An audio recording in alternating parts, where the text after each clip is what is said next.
It's not a Swatch prototype, and it's not an Omega prototype in the sense that Omega never accepted it to be a watch.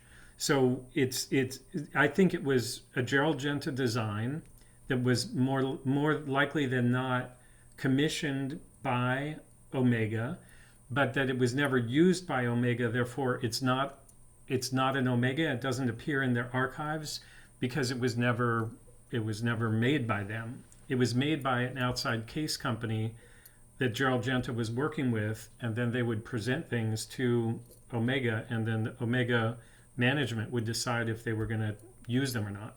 And one of the reasons, well, the thing I want to talk about very briefly is kind of the really key points as to why I believe that. Like, and so one is that all the pieces of the puzzle fit together incredibly well, and to the extent that they see, if you don't know all the background, this is not going to mean anything. So they all fit together incredibly well, and they couldn't be fictional. Like, it couldn't just be that somebody made this up, because if they made it up, they would never think about all these little details that tell the story. So I don't think it could possibly be made up. And then the other thing is, if anybody made it up and put all that energy into all these faking all these details, there would have to be some incentive for them to do that. And I can't see any incentive that anybody would have to do that except for me, perhaps. And I know that I just came across the watch and happened to be who I am and in the position that I was and with the interest that I have. And I took it apart and I investigated it, and I answered the questions that it was asking me. So I think, assuming that some people are going to see this video who have never seen the channel before, I think I'll have to stop there. I don't think it makes sense to do another video about the watch, like breaking down every bit of it. I did update the PDF in the last couple days. It's pretty much the same as it's been for the last couple weeks, but the PDF tells the story if you're new to the channel and you're interested in that, and so do all the other videos about it. But I do want to do one like 20-minute video. The thing I would like to have is like one killer piece of evidence, like being able to date the actual gold formulation in the case, or correlate one of the stamps to like the gold stamps to some other stamp on some other artifact from the same period, or the crab stamp. But I think the crab stamp is kind of a dead end, because I just think that that's a one-off stamp that was made for the case and the buckle, and that's that. I don't think it's going to turn out to be a case maker's mark per se or whatever. The other thing is, I did a little bit of research into these 750 stamps. That was my last video. And you can buy them. Oh, I need to measure them, actually. I need to measure. You can buy 750 stamps in like 0.5 millimeter, 3/4 millimeter, or 1 millimeter height, even today. And I'm pretty sure that they're identical to what they have been for forever in terms of the font and the size, if you get the right size. So I think the reason I think that is I saw there's like a goldsmith in Locarno, and they're stamping their own stuff with 750 stamp, and it looked identical to the stamp that was used on this. So the but the thing about that, I just fingerprinted that. The thing about the stamp is that it also was in some toolbox, and it got some nicks and dents in it, and so that those details would correlate with something else. But the stamp itself is kind of generic, and it's probably made by the same manufacturer that's been making it for the last 50 years. But I might pick up one of those from the Swiss vendor that sells them. Now the thing I want to do was measure the height of that font. also keep updating the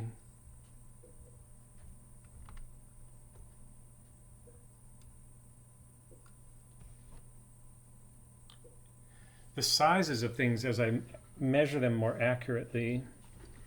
So like, I know that the gold dots on the dial are approximately 0.8 millimeter. So maybe I can look at a gold dot to see if the 750 is greater than or less than 0.8.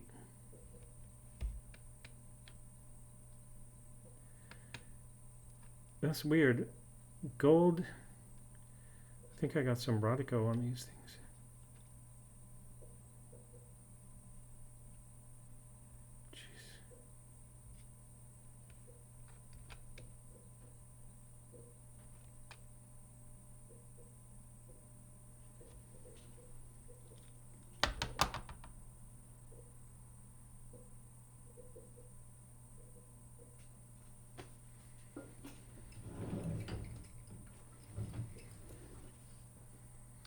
So what I'm trying to do is just lay this dot that's 0.8 next to the 750.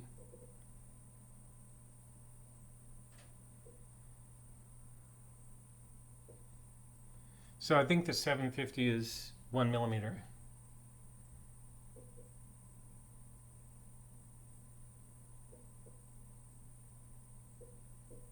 It could be 0.75.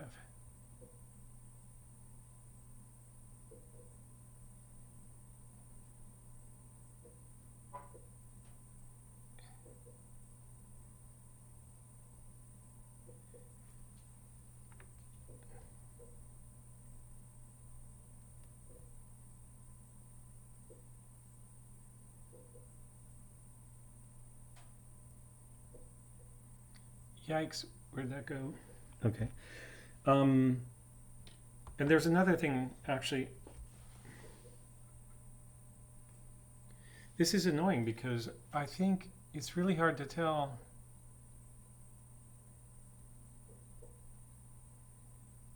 if that's 1 millimeter or 0.75. But there's another thing I want to look at here or show you.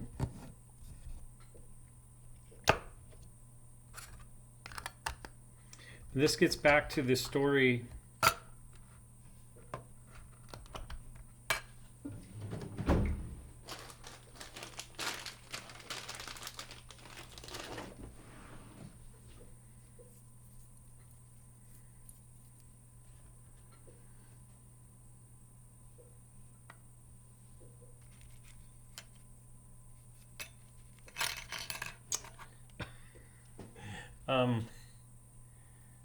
what I want to do. Oh, yeah. So,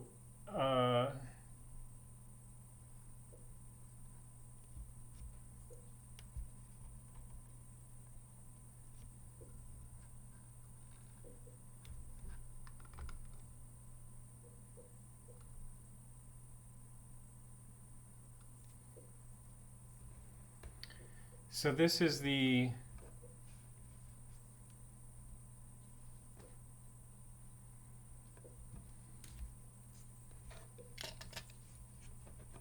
I want to get this dot. This is the dot from the Omega Manhattan dial, Constellation Manhattan. I want to get it there where you can see it next to the feet on these other on the dots that have been applied to the Seamaster Cosmic dial.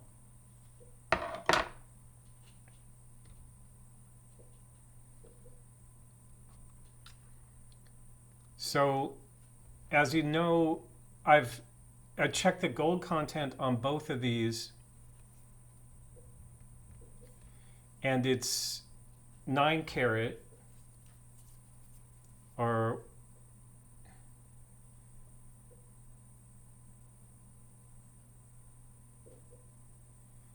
And here you can see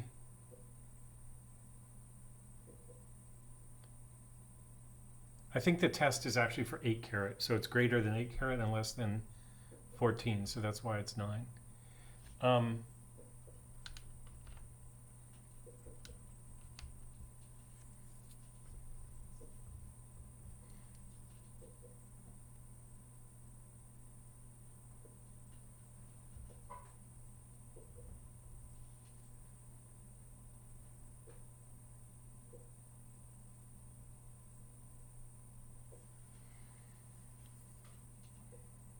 Here you can see the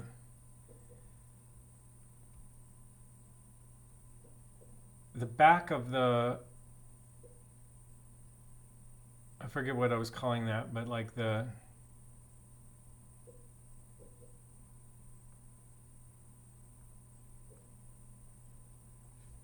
staff, or whatever you want to call it, of the dot.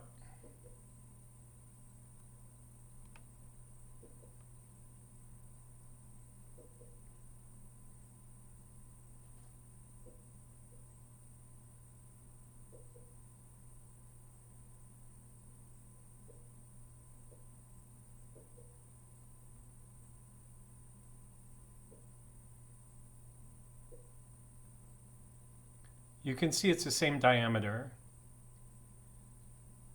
All of that suffering just to say it's the same diameter.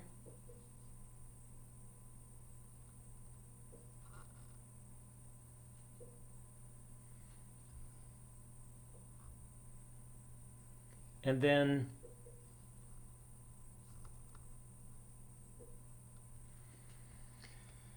if we flip this over,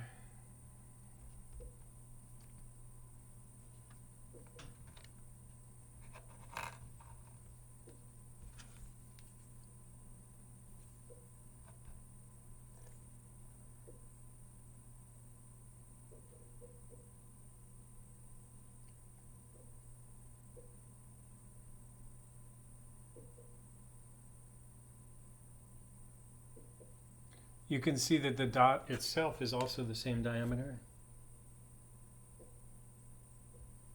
And it's approximately 0.8. I have a hard time measuring things that small. That's why it has Rodico on it, actually. I don't want to scratch the dial. I'm trying to flip this thing over.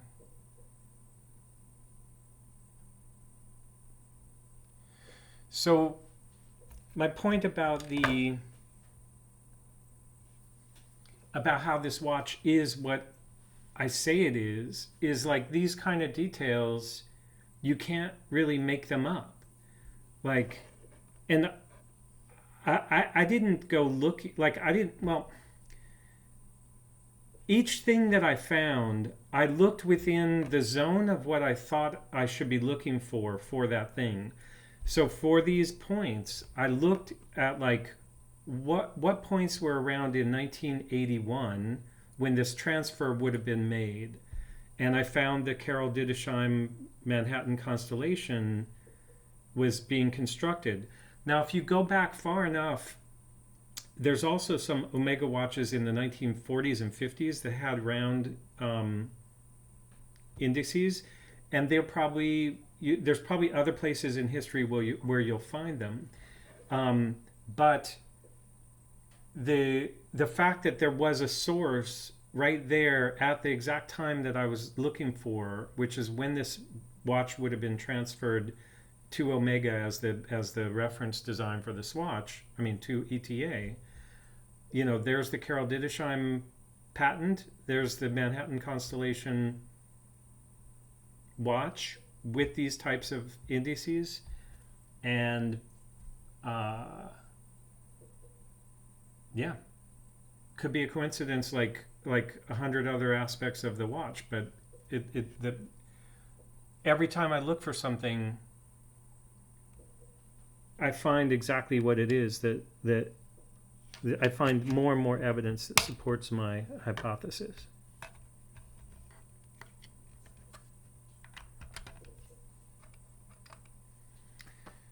So another thing I got obsessed with last night was why the buckle, which looks exactly like a swatch buckle, doesn't have any branding on it. Because I was like, well, if it's an Omega prototype, wouldn't they put Omega branding on it? But then I was like, well, maybe not, because sorry, I'm spacing out here.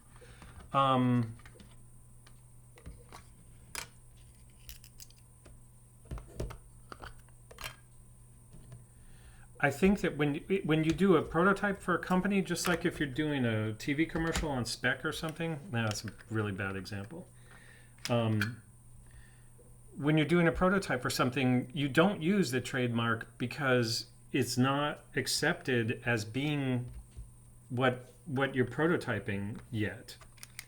So, and that's something that maybe somebody in the watch business would have some comment on, and probably people play it both ways. But if we look back to this period, like if you're going to present, if you're an outside case designer working with an outside case maker, and you're going to make these prototypes and then show them to your client, I think it makes sense that you would show it to them without their branding on it, because it's not theirs. It's not proper to use their trademark until they okay it and say, yes, this is we want to do this. But I did look at this, like, of course it doesn't have Swatch branding, it also doesn't have Omega branding, and the place where the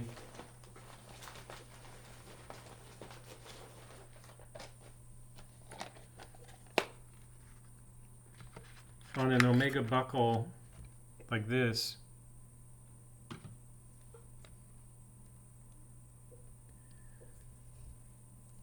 the logo was applied to the tip of the buckle, and there's no evidence that anything was removed from this buckle.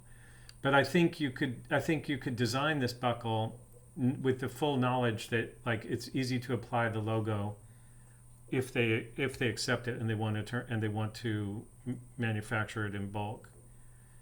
And there's probably good reason, like I say, why you wouldn't do that until it was accepted as being an Omega design.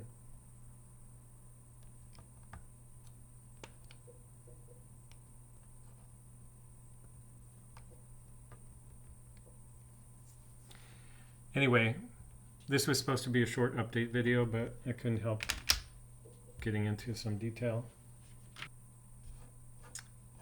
So thanks again for watching.